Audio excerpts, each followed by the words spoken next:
Welcome to WrestleRecap. I am Dylan Graives, joined by John Sutton, and this is the SmackDown Recap. Before we get into it, if you want to support WrestleRecap, you can like, share, and subscribe. You can comment down below and tell us how we're doing. But with all that said, let's get into it. SmackDown kicked off with Bayley, Naomi, Bianca Belair, and Jade Cargill taking on Damage Control and Tiffany Stratton. It's also worth noting that there's a French announce table tonight, so we know the drill. Wait. Although I'm not sure that it actually... I don't know that it got destroyed tonight. I don't remember. I don't think it did. I don't think it did either. I think it made it through the night, which is a surprise. I know the announce tables were used. Right, but I don't think that this one... I think it survived. It's only the Spanish announce tables that never survive. Oh no, the French announce table definitely got it on Saturday. Oh, yeah, but anyway, so the entrance order that they did for this match was really weird. So first they had Bayley come out, then Naomi, which, okay, yeah, that makes sense. They're on the same team. Then Tiffany Stratton. So I was like all sorts of confused watching this match because, usually they have everyone from one team come out, then everyone from the next team come out. Yep. But we get Bayley, Naomi, then we get Tiffany Stratton, then we get Damage Control. So now that whole team has now came out in the middle of the other team coming out. So then after Damage Control comes out, we get Bianca and then Jade to wrap it up. It was just odd. I don't know. I don't remember seeing that ever. Maybe once or twice, but not recently anyways, to what I know. Yeah, I can't think of a time that I've seen them mix up the order like that. Like at first... You know what? What's up? You know what? What? I know why. Why? I know why. It's a new era. They didn't say that. It's only shots when they say it. I could say it, damn it. But yeah, it had me all kind of confused watching it because it's like Bayley, Naomi, then Tiffany Stratton comes out. It's like they said it was an 8-person, right? Like in my head, I'm thinking, okay, well, they're gonna put these three together. Who the fuck else is gonna team with them? And then Damage Control comes out, and somewhere in here they showed on the bottom of the screen, I think, the teams, and it's like, well, this is just weird. Why are we bringing out all of one team when half of the other team has already been brought out? But nevertheless, Naomi and Kairi Sane started the match. Of course, the crowd has to sing to Bayley. Hey, Bayley. Who? Eventually, Bayley tags herself in. Bianca was not happy about this. Like, Bianca was just with her back to the ropes, and Bayley just tagged herself in by hitting Bianca on the back. Asuka then pulls Bianca out of the ring. Meanwhile, Tiffany Stratton is tagged in, and she hits a spine buster to Bayley for a 2 count as we head into a commercial break. When we come back from commercial, the Kabuki Warriors are in control. They've got Bayley isolated in the corner. Tiffany Stratton gets a 2 count off of an Alabama Slam. And the way that she sets up for the Alabama Slam, doing the cartwheel to pick her opponent up, I don't know how I feel about it. It's athletic, no question. But it just feels... Acrobats. What? It's acrobats. Well, it's gymnastics. / acrobat. Yeah.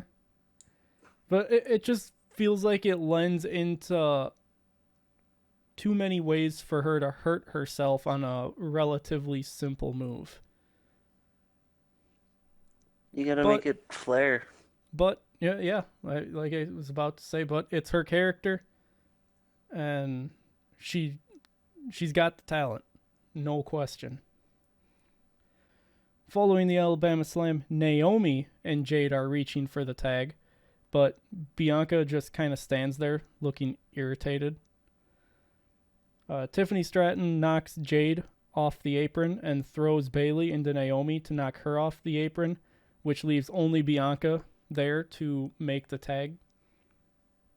Bianca is incredibly reluctant to tag in, and her and Bayley just kind of exchange words, where it just seems like Bianca's wholeheartedly ready to leave her out to dry in the middle of the ring. But then Jade gets up on the apron and tags in off of Bayley. Jade proceeds to take out all of Damage Control before tagging Bianca in, who is now ready and raring to go because it's no longer Bayley who needs to tag out. I personally am liking this whole Bianca not just automatically trusting Bayley, since she's suddenly now not a bad person.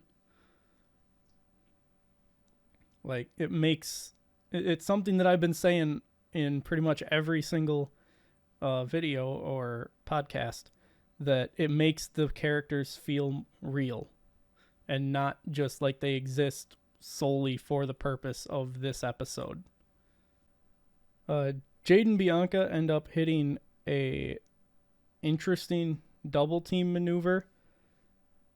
Jade kind of lifts Bianca up, kind of like setting up a razor's edge with her back on her shoulders, but then she like grabs. I'm in my chair doing the motion, like people can see it, but obviously they can't. Hold on, can you do that again? I didn't quite see it the first time you did it. I mean, I could turn my camera on.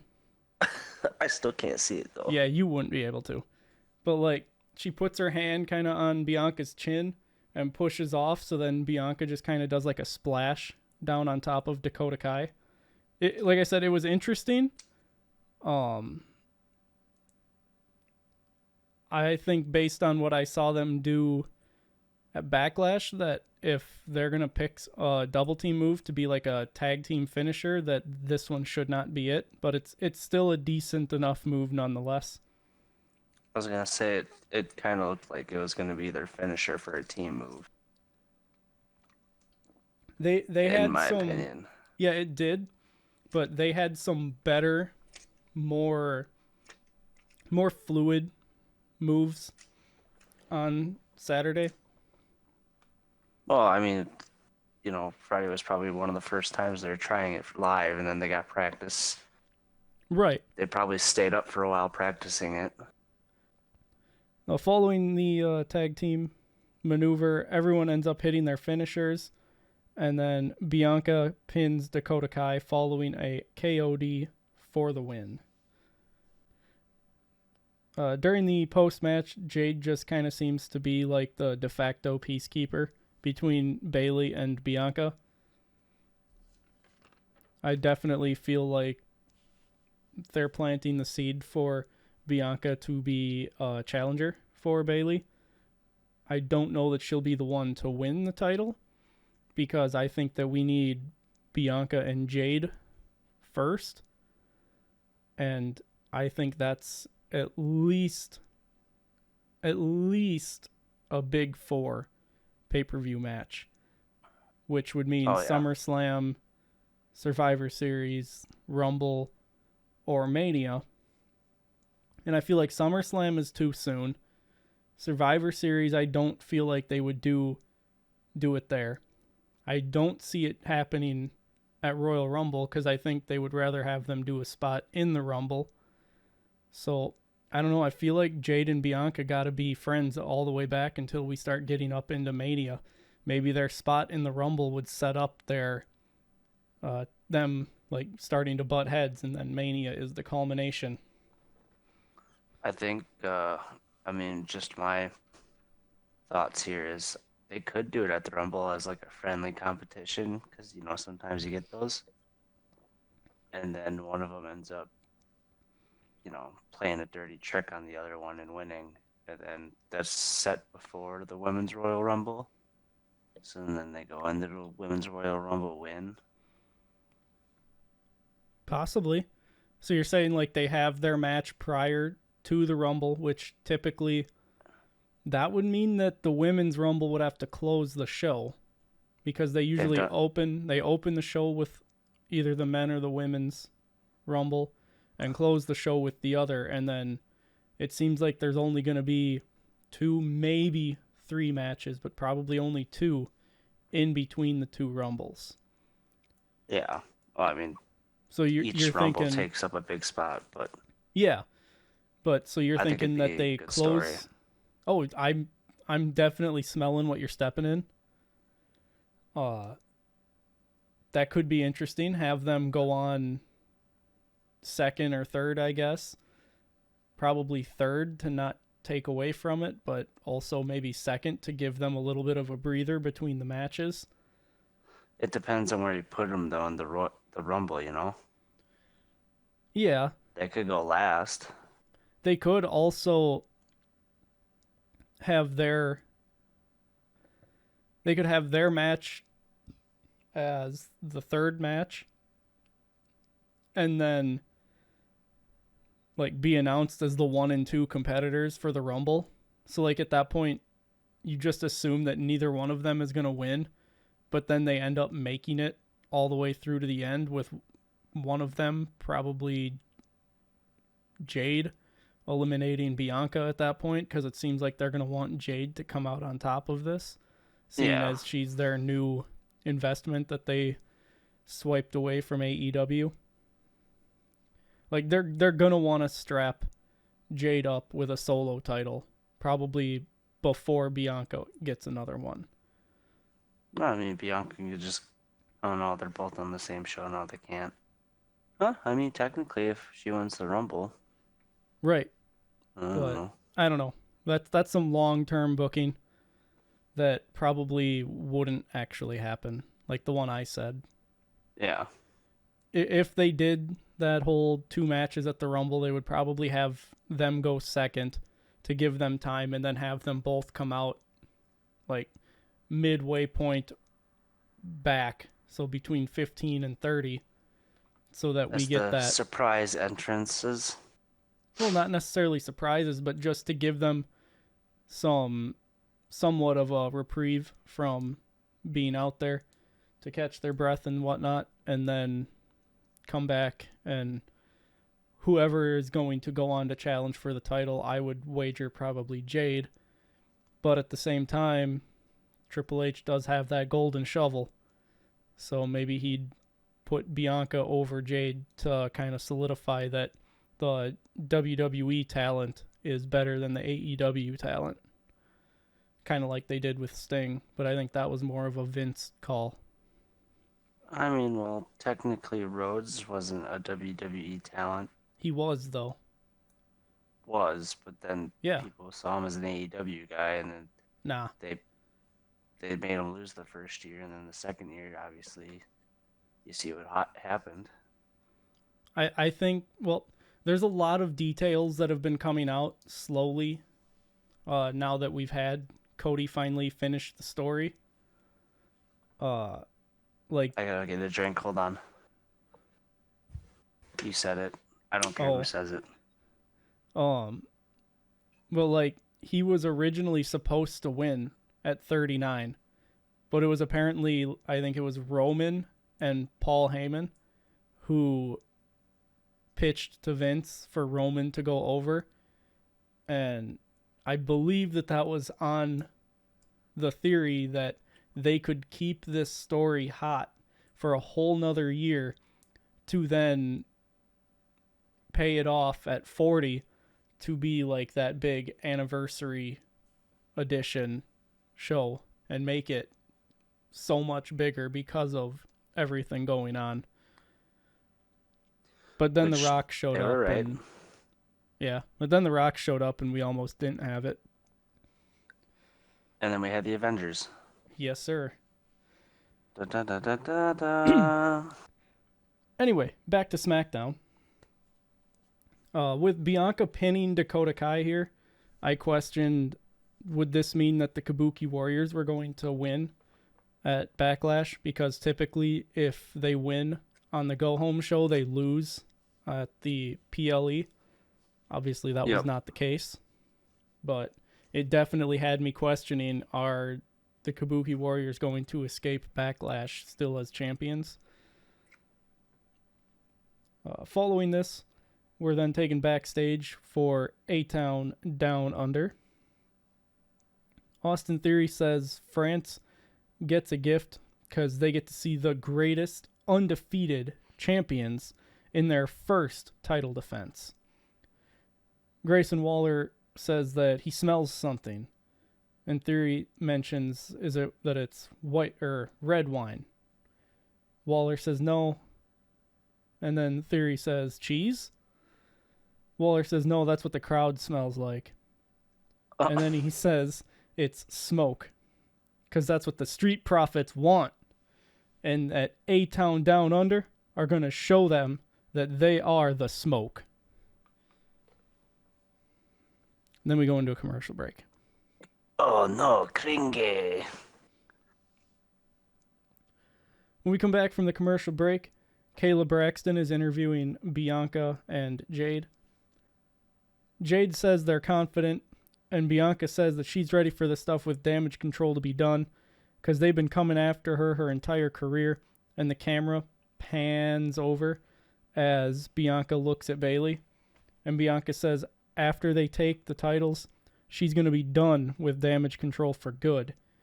And then while looking at Bayley again, they just kind of have this quick stare down, and there's some clear tension in there. And Jade kind of pulls Bianca back as the scene closes out. We then get a flashback to Carmelo Hayes getting drafted to SmackDown and the subsequent match that he had with Cody Rhodes. We then see none other than him talking to SmackDown General Manager Nick Aldis. Aldis praises him from his match last week and tells him there's two things he's got to do: show up and show out. And then Carmelo Hayes declares himself for the King of the Ring tournament because he wants to keep the momentum that he's got coming out of his match with Cody. Then the almighty Bobby Lashley walks in. Bobby congratulates Mello on getting drafted and praises him for his match against Cody. He tells Mello that if he needs anything to just give him a call. Carmelo responds by saying that he's good, and Bobby's definitely annoyed by this. Mello says that he's got this, and Bobby says it ain't about the shots you shoot, it's about the ones you make. And last week, he lost. Carmelo responds to Bobby with the question of, when's the last time you shot your shot, Bobby? And Carmelo starts to leave, but Bobby stops him. Lashley gives him some free advice. Be careful who you disrespect around here. Possible first feud. Possible. Definitely a starter bit, that's for sure. Just a little tidbit, if you will. Yeah. After this, it's announced that New Catch Republic versus AOP will be next. But first, we got to get those commercial breaks in. When we come back from commercial, we get a flashback to the draft, and then they give us a graphic of the new SmackDown roster. And then we get into the match of the New Catch Republic versus AOP, both teams that have been drafted to Raw. So makes sense, right? Yeah. Well, the draft rosters sense. Don't lock in, air quotes, until last night, as we record this on the 7th. So technically, technically they were still SmackDown stars, but I don't understand having these guys do this on SmackDown when they're both going to be on Raw next week, as in yesterday. Yes. We're reminded how we got to this match of AOP attacking New Catch Republic last week, and then New Catch Republic retaliating on NXT and costing AOP the NXT championships. Pete Dunne and Akam start with Dunne taking control. Akam takes some damage before exploding out of the corner for a clothesline on Tyler Bate. AOP take control, and the crowd chants, "You suck," at AOP. Can't say I don't agree with them. I mean, they're not horrible, but, they could be better. It's like a piece of bread, dude. Hey, bread is good. Bread is good, but you can toast it. You can put it on a sandwich. I'm just talking about a singular, like, are you just going to eat a piece of bread? Or if you had the makings for an ultimate sandwich, would you not make that sandwich? I mean, are you calling the Final Testament the ingredients for an ultimate sandwich? No. Then your argument's They're invalid. They're one giant piece of bread. Nah, I like the Final Testament. They're just not getting booked good. They need to just go down to NXT and dominate. I was hoping for that. And then it, Didn't happen? Yeah. Yep. They teased it, and I wanted it, and it didn't happen. Are you ever going to recover from this? I'm just going to have to bring it up every week. No, please don't. On Raw. Please don't. I've already had to bring up, I'm pretty sure, on every single NXT podcast about how much Booker T annoys me.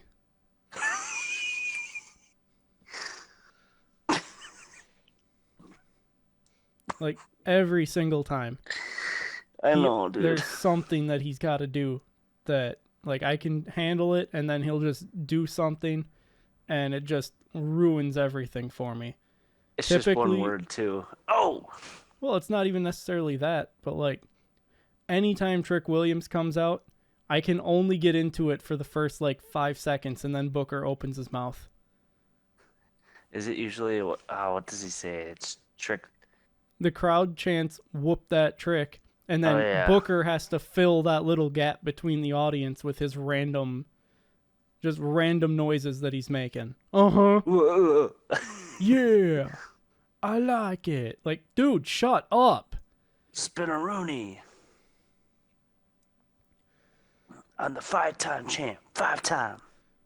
I mean, I liked Booker T when he was on SmackDown commentary with the Fave 5. Like, I don't know if it's just because I was younger and now I just find him annoying, but he also doesn't have the Fave 5 thing going on where everybody's his fave. Everyone's in his Fave 5. At least it's not as annoying as back in the day when Michael Cole used to, during the Royal Rumble, "That's my pick! That's my pick!" Oh, man, the Michael Cole heel commentator era was so garbage. I know, and then, the two people would come through, "Here comes my pick! Here comes my pick!" Well, that was Booker T all the time. And Jerry Lawler. Like, they were all... Every single one of them jumped picks every time someone new came out. That was that era that we shall not talk about anymore. Well, I mean, that was the era that we started watching. I know. We started watching in the absolute lowest point in WWE history. It's wild that we're still here. And yet, well, that's because we lived off of the Attitude Era. I mean, we didn't. Yeah, but you could still watch videos. Oh, yeah. I mean, I subscribed with the WWE Network and started watching all that stuff. So, yeah, we grew up in the worst era, but we could also watch one of the greatest eras. I mean, we could have watched one of the greatest eras as well had we been into it sooner with the Ruthless Aggression era. What was I doing being a kid back then, Personally, Ruthless Aggression era is my favorite. Ruthless aggression. But that's also probably because the guys from that era were still kind of bled over and were the top stars of when we started watching. True. We got off topic again. That's fine. But back to the match. The New Catch Republic take control, and Tyler Bate takes out AOP with a dive to ringside. But AOP take control right back as we head into a commercial break. They tell us that tomorrow, as in Saturday, so 2 days ago, 3 days ago by the time this gets uploaded, that there will be a major announcement. That announcement turned out to not happen at Backlash. Instead, at Backlash, they announced that the announcement would happen at the start of the Kentucky Derby. It was the announcement of the announcement. Yes. And that announcement was that WrestleMania 41 will take place in Las Vegas. Boo. Squashed my hopes and dreams right there. Dude, I was so upset. Very upsetting. Big upsetty. Big upsetty. But I guess like the big thing. Oh, and it's on Mother's Day. No, Easter. That's what it is. Easter. Day 2 is on Easter Sunday. Something tells me they didn't look at the holiday calendar. They just were like, one of the these holidays days, that's, doesn't really move weekends. I mean, what do you mean? Easter moves all the time. It was in March this year. Now next year it's the end of April. Yeah. Usually, it's Easter weird. moves more than any other holiday that we've got in America. But the planning committee should have looked ahead and been like, oh, we shouldn't do it at this time. Maybe the week before. I know they wanted to push a little further into the year with Mania. And they also wanted to stay away from like northern and east coast areas because of how cold it was in Philly. But US Bank Stadium is indoors. So is Allegiant Stadium. Yeah, well, Allegiant Stadium is also warm weather climate. And Allegiant Stadium just had the Super Bowl. And I just don't understand the date and the time. And you know what city got a brand new stadium within the last decade and has been a prime candidate for professional wrestling because of its rich pro wrestling history? Do you know what city that is? Minneapolis, Minnesota. And you know who should be getting a WrestleMania? Minneapolis, Minnesota. Oh. Well, that is rumored to be a big part of why it's not in Minneapolis. Is the rumor that I heard was that 41 was supposed to be like one of Lesnar's last hurrahs. So it was going to be like a pay-per-view or a PLE built around Brock Lesnar. Whereas 40 was built around Cody Rhodes and the Bloodline. This one was going to be built around Lesnar. But now with everything going on, they had to pivot. But that don't mean that you can't do it in Minneapolis still. I don't know. I mean, build the whole thing around Tiffany Stratton. I mean, it's Tiffy time. It's Tiffy time. Tiffy. It's the center of the universe, and it's Tiffy time. Just build an entire WrestleMania around her. Give her both women's championships. She'll cash in. She'll be Miss Money in the Bank and then cash in on one and then be in the match for the other. So then she'll just unify them. Just give her all the belts. Tag team championships. Like, I'm envisioning her in place of Sheamus from the WWE 12 storyline, where Sheamus just has literally every single belt draped over his shoulders. And then Triple H returns and absolutely obliterates him. Triple H can do that too. Just drape like every single title in the company over Tiffany Stratton. And then instead of Triple H, it's like, I don't know, Rhea Ripley comes back and just absolutely destroys her.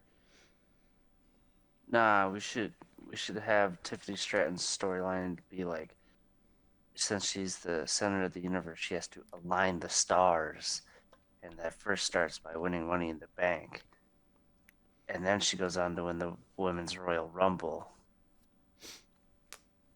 Yeah, like I said. So she's already in one of the matches, and then she cashes in her Miss Money in the Bank briefcase, which will absolutely be bright pink and Barbie themed, and she'll win the other one. So then she'll have both women's titles, and at that point, just give her the women's tag team titles, just all the belts, belt collector. And that's when Karma comes back, the irresistible force. That's Nia Jax. I thought, what the hell was Karma's thing? I don't know that she had one. Too. She didn't. I thought she did. She didn't last very long. She only had a few matches and then got pregnant, and then I think they canned her. Probably. And then they got a face model. All red everything. Yep. I forgot what we were talking about again. Yeah, we should get back to the match. When we come back from commercial. Oh, yeah. Our commercial. The announcement for the announcement. Following the announcement of Mania 41, or following the announcement for a major announcement that was just another announcement for an announcement. You following? You still with me? I'm still with you. AOP is still in control. Pete Dunne gets the hot tag. Here. What's that? I said, oh yeah, they're still here. Yeah. Pete Dunne gets the hot tag, and the crowd is absolutely electric. The French crowd, hands down the best crowd that I've ever seen. Yes. The only one that could compete with that was the one in Backlash last year. Yep, but Puerto Rico doesn't hold a candle to France. No, but Puerto Rico was the first time where I was like, oh yeah, dude, the Puerto Rican America crowd was very into it. I was like, this is the first time where I'm like, Americans are not into this. And then the French came out and I'm like, Puerto Ricans are not into this. Yeah, the American crowds really need to step up their game. But, you know, it's one of those things where they're in America 90% of the time, so most of the crowd's like, yeah, we've seen this. We're right, Leone, and that's just France. For us, it's kind of like just a night out kind of thing. Yep. Whereas for them, when I don't even remember when the last time was that France had a televised event. Yep. So obviously they're gonna show up and show out hard for it. But Tyler Bate ends up tagging back in, and he hits the airplane spin on Rezar. And then he tags Pete Dunne back in, who hits a running... oh, never mind. Bate tags Pete Dunne back in, and then he hits the shooting star press, followed by Pete Dunne hitting Rezar with a knee. Akam breaks up the pin at 2, and then Scarlett blocks Dunne from diving to take out Akam, so Bate just goes a little bit the other way to go past her and hits the dive anyway, and then proceeds to get destroyed by Karrion Kross. Pete Dunne takes out Karrion Kross, though, with a crossbody, but then AOP hit Dunne with a Uranagi and a double team maneuver to pick up the win. For what purpose? I don't know. But we then get a flashback to Kevin Owens and the Bloodlines brawl from last week, and Heyman and Aldis meet in the SmackDown general manager's office. Heyman asks Aldis if he got his memo, to which Aldis says that he did, and that the request is denied. What is this request, you might be asking? Sorry, Well, what is this request? thank you. I'm asking. I'm glad you asked. Paul Heyman wanted our KO. You see what I did there? Yeah, bringing it back. Stop. Removed from the tag match at Backlash for their safety. Heyman says what happens to Kevin Owens and Randy Orton isn't on his conscience. It's on Nick Aldis's conscience. Aldis asks him if that's by orders of the tribal chief as Heyman starts to leave. Obviously, Heyman comes back after hearing this, and he says that that's not funny. Aldis asks Heyman who is in charge, because all communication has to go through him. And Heyman says that there's a difference between being in control and being in charge. And then he kind of slips up, and he tells us that he hasn't spoken to Roman since Mania. Just last week, he said that Roman Reigns pulled himself from the draft. But if he hasn't spoken to Roman since Mania, how can Roman do that? Dun, dun. Well, I'm glad you asked. What? How can he do that? Heyman says that he took Roman Reigns out of the draft because he didn't want to put Roman through what this bloodline is. My bad. He doesn't want to subject Roman to the chaos within the bloodline. Heyman appeals to have our KO removed from the match again, and Nick Aldis tells him that if he can take it upon himself to pull Roman from the match or from the draft, that he can try to pull our KO from the match at Backlash, and that the RKO show is next. Obviously, the hints are all over the place for what everybody assumed was going to be Jacob Fatu to debut. Obviously, that did not turn out to be the person that debuted, but we won't talk about who that person was until we get to the Backlash recording. But following that, we head into a commercial break. And when we come back, they tell us that the arena is sold out with 11,101 fans. They just had to get that extra one seat put in somewhere, you know? Yeah, someone's sitting alone somewhere. I don't know why they didn't just get 10 more put down so that they could have 11111. Because, infrastructure. Following this announcement, it's now time for the RKO show. I also noted that they have RKO shirts with like the eyes emoji. Like I drew the eyes emoji in my notes because it's like I might have to get me one of those. I missed out on the Y2AJ shirts because they only lasted one freaking week as a team. I don't want to miss out on the RKO shirts.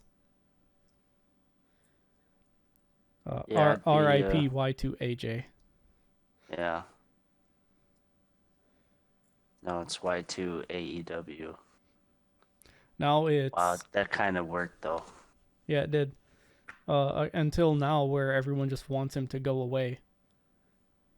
Well, he looks like he's 80 years old at this point.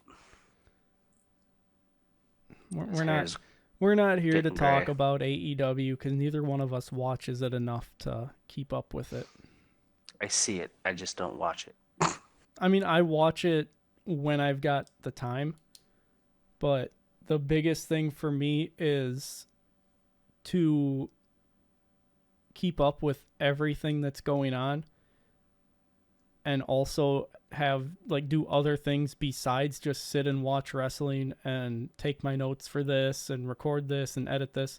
If all I was going to do was watch wrestling, it would be perfect because there's wrestling on every single day. However, Literally. yeah. However, that's not what I do. I do have days where it's just like, I don't want to watch any of this. So I don't keep up with AEW at the moment. If this takes off, I'd kind of be forced to. Hell yeah. The crowd sings Randy's song, which is something that they also do at Backlash, and it is absolutely incredible to have the crowd be this into it. I noted that Randy is dressed to perform, so I was kind of expecting it to turn into a match, but it did not. Kevin Owens starts by speaking to the crowd in French, which obviously I have no idea what he said. He then goes on to say that he didn't want a guest, but since Heyman kept calling until he couldn't be denied any longer, Owens invited him to come out. Paul Heyman comes out, and he starts to introduce himself, and the crowd just takes over his introduction. So he stands there for a second like, wow, this is insane. Like, they made Paul Heyman break character for a second. He's like, well, now what do I do? Paul Heyman says that he comes out with respect, admiration, and of course, wisdom, because he is the wise man. The wise man. Paul Heyman asks if he can enter the ring, to which Randy says, of course he can.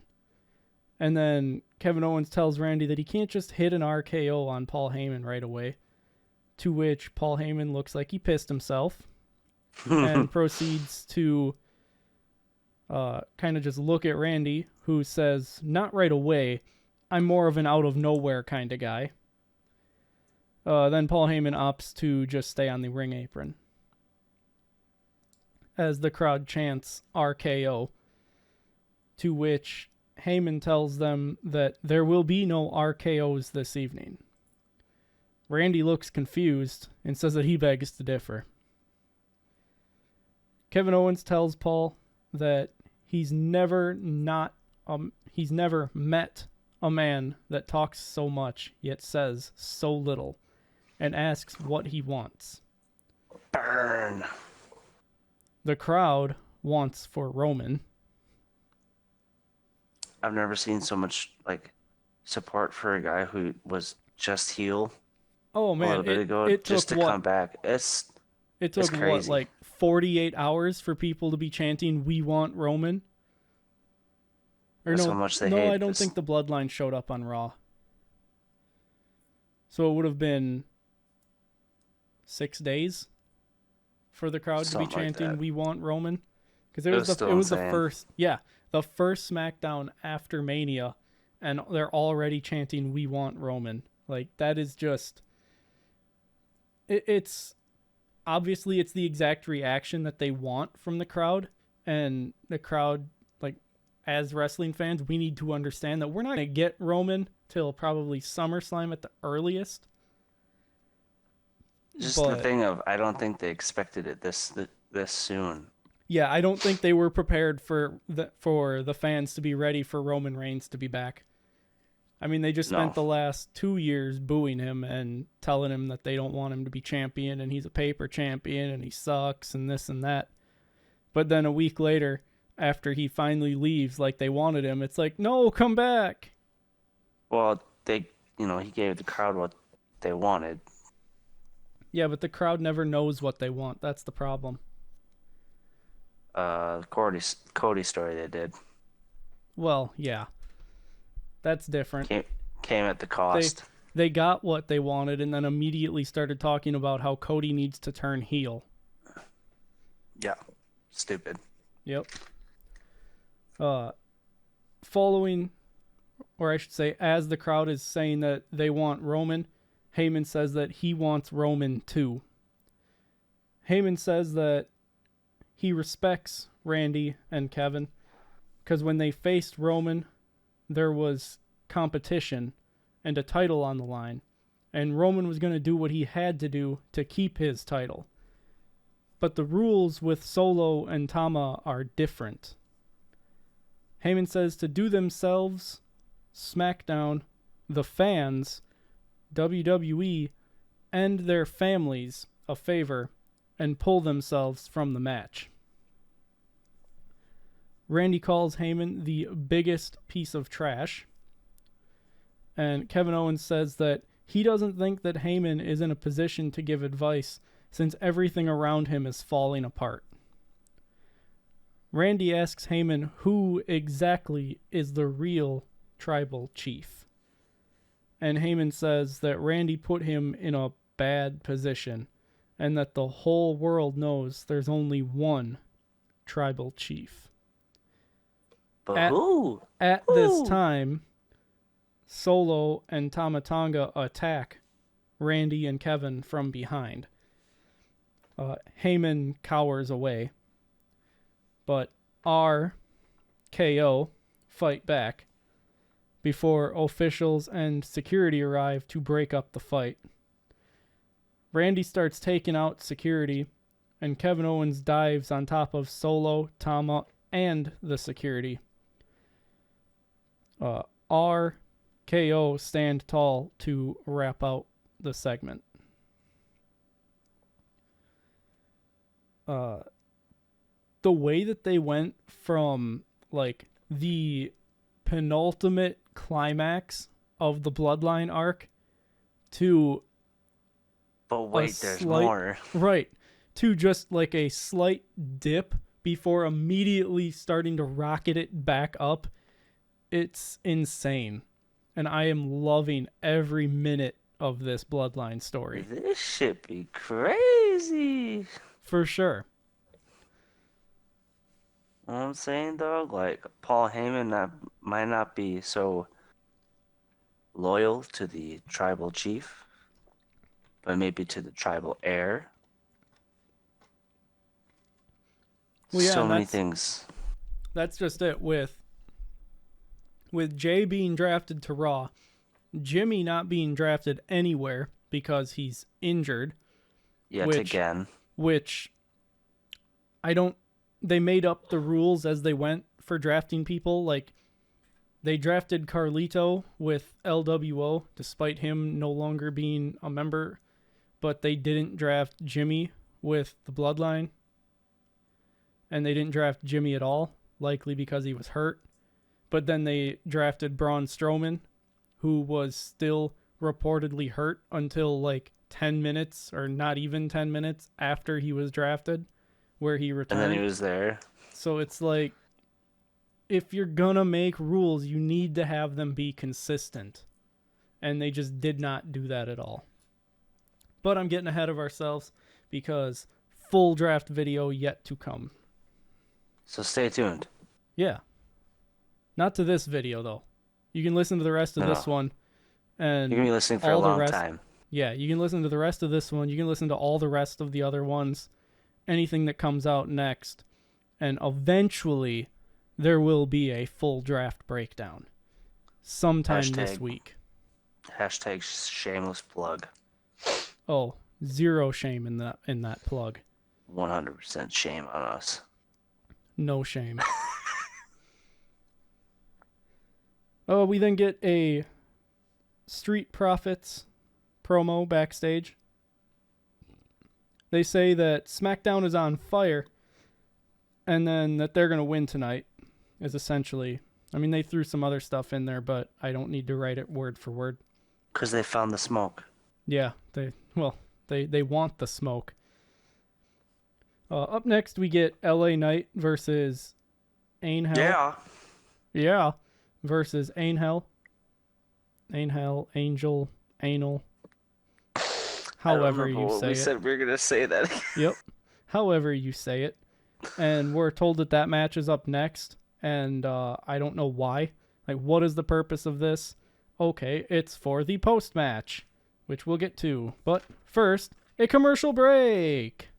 Da da da da. We get an Uncle Howdy tease during Angel's Anal's entrance.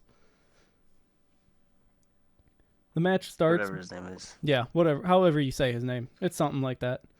Yep. It's a back and forth start to the match, though. And it leads outside as LA Knight Yeah. Thank you. Takes control.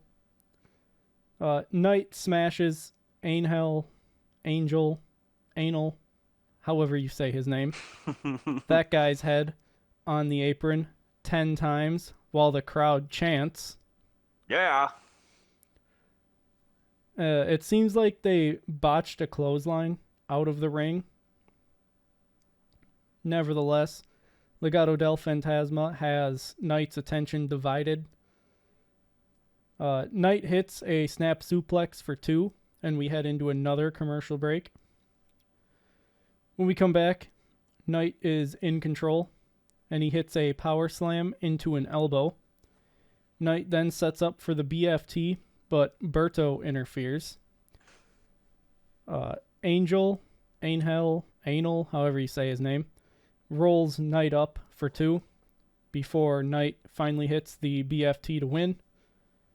Again, this match just seemed...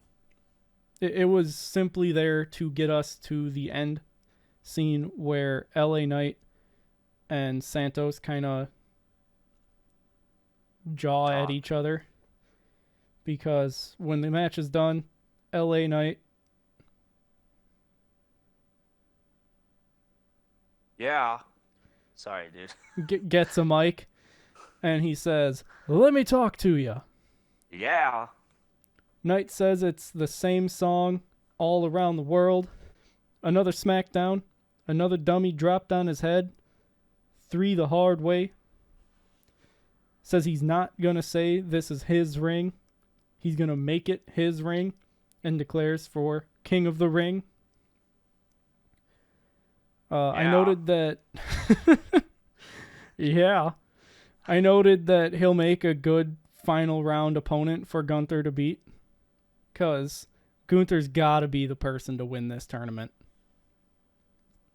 Like, yeah. I'm calling that now. Print it. He said it. Santos Escobar interrupts him, and the crowd chants, "You suck." Can't say that they're not right. I mean, Santos is a good performer. He's just a bad guy. Exactly. We don't like doo-doo heads. Santos says that while Knight is busy running his mouth, at King of the Ring, he'll be winning. Lols. Doubt. Press X to doubt. LA Knight. Yeah. Points out that the fans are telling him that he sucks, and the "you suck" chants resume. Knight says maybe he should just keep talking, because when he stops talking is when Santos gets stomped out. And he'll be laying... God damn it. And he'll be laying there thinking to himself, "My God, what was I just doing? I know whose game this is, and before anybody here tells you, you'll think to yourself, and you'll hear the whole damn world saying, with everybody saying, L.A. Knight." Yeah. Way to fucking botch that for us. No. That was on purpose. Sorry. No. I'm leaving that in. Yeah. Oh, we then get a flashback to Carlito being revealed as Dragon Lee's attacker. And then, conveniently, Byron Saxton is all set to interview Carlito. And Carlito is still wearing an LWO shirt. Byron asks him why he did it. Carlito says that he'd been away from WWE for a while, and all he wanted was another WrestleMania moment with his family, the LWO. So he figured Ray would choose him to be in the match at Mania, but instead he chose Dragon Lee, someone who'd been in the group for 5 minutes. That's not cool. So he took matters into his own hands and says that it wasn't personal.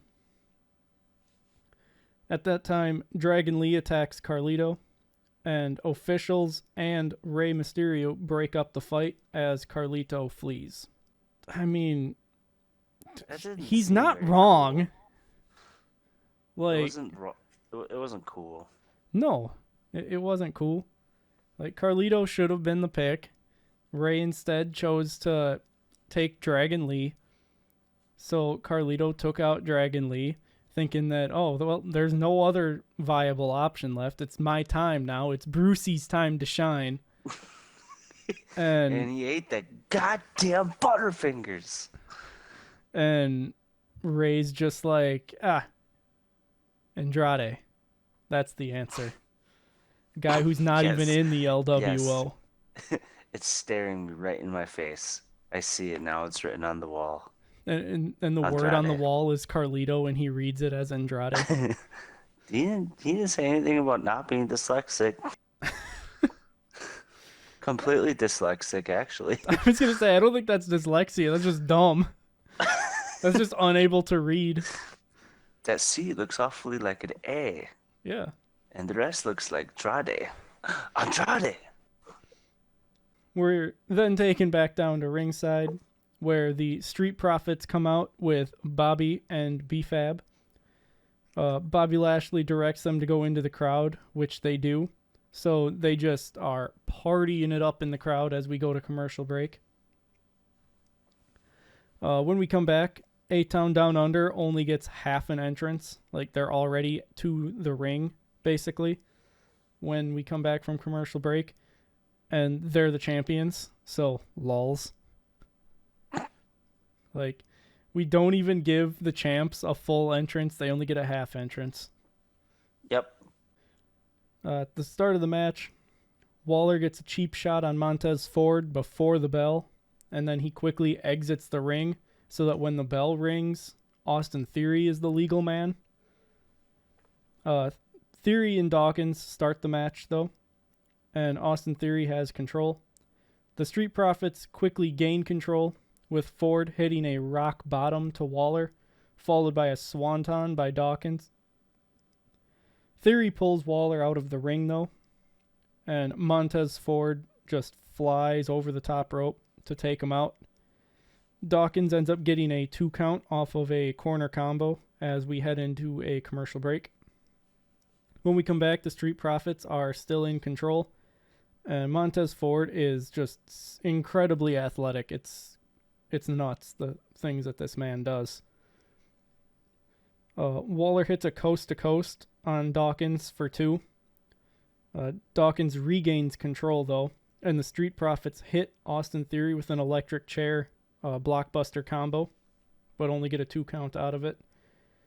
The Street Profits go for another double team move, but Theory counters it, and Dawkins rolls up Theory, but the ref is checking on Montez Ford at this time, so Waller hits Dawkins with a flatliner before Theory can then pin Dawkins to pick up the win.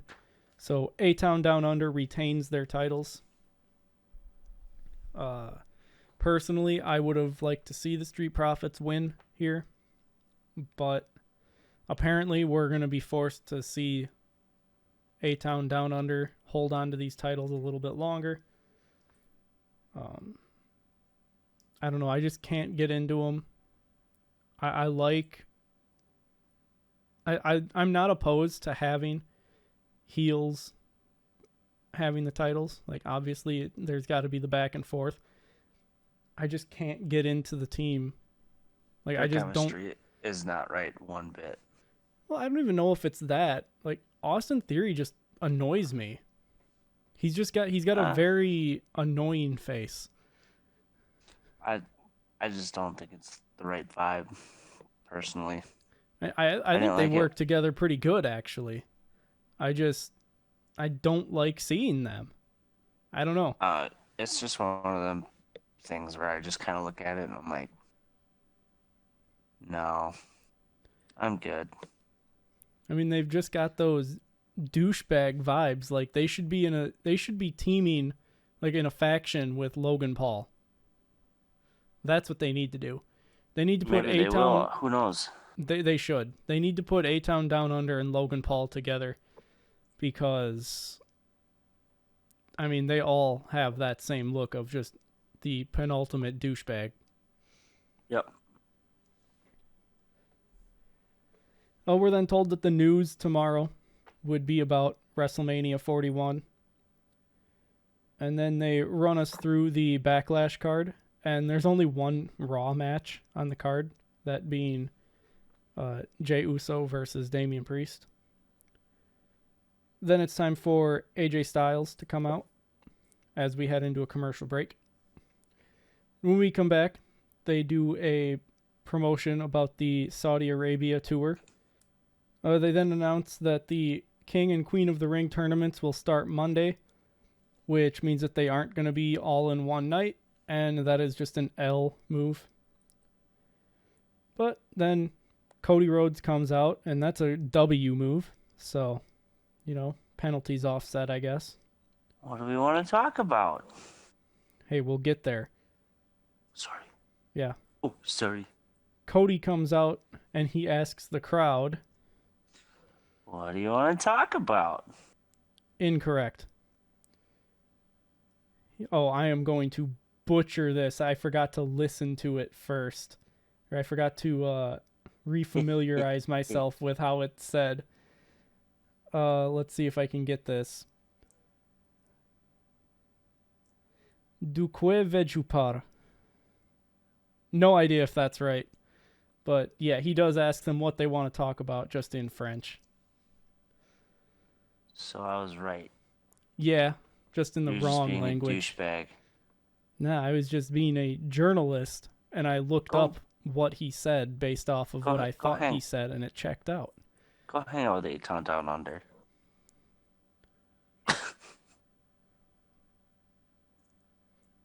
Anywho.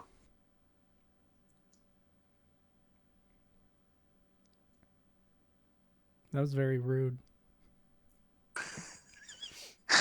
You had to have the awkward silence with it. Duh. I could just picture you in the camera just sitting there blank face like, bruh. Oh, that's exactly what it would be. Just me looking at the camera like this motherfucker. Bruh. AJ Styles says that he don't care what they want to talk about. AJ tries to talk, but the crowd just takes over. It's great. AJ says it's almost like Cody's not focused, and that he's focused on the fans and not what he should be focused on.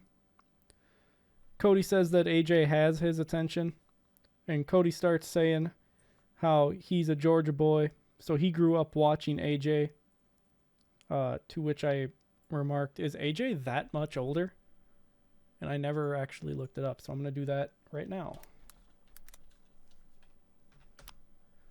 Cody Rhodes is 38 years old. AJ Styles is 46. There's no way. Yeah. So, I mean, he could have watched him for a couple years, but he did not grow up watching AJ Styles. Definitely not. AJ says that he may be older than Cody, but he's still in his prime. Not at 46. I mean, AJ still looks far better than I'll ever look, but definitely not in his prime. Also, that's just like a shameful plug for Logan Paul. Oh my god. Cody asks who's saying otherwise, and AJ says he didn't have to, and then the fans start a what chant, and AJ calls them disrespectful. AJ says they were never on the same path, because Cody's path was laid out for him as the son of Dusty. And the crowd starts doing the Sami Zayn Olay chant, which I don't know why. They just did. Lols. AJ says that Cody loved it here till things didn't work out, till things got rough, and Cody couldn't handle it. And then AJ did the Stardust taunt thing with the hands. And he tells Cody that he left, a decision AJ didn't have because he was kept out of WWE for years. And when he finally got there, he wasn't welcomed with open arms like Cody was. He had to prove himself. He had to make his way to the top, and he did it all by himself. Unlike Cody, who had vets and Hall of Famers watching his back at Mania so that he could finish his story. That's a shot. God damn it.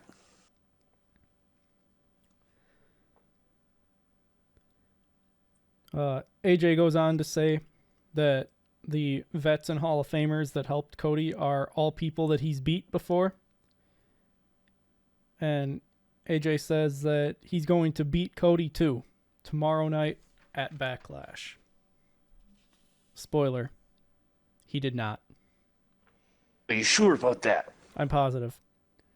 AJ says he's going to find his way to the top again and remind Cody and everyone else that he is phenomenal.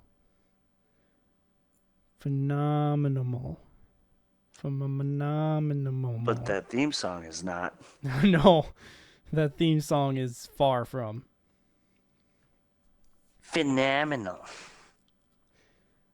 Cody asks AJ who he's trying to convince, because it can't be him since Cody called him a first ballot Hall of Famer, the modern day excellence of execution, and that his reputation is unmatched.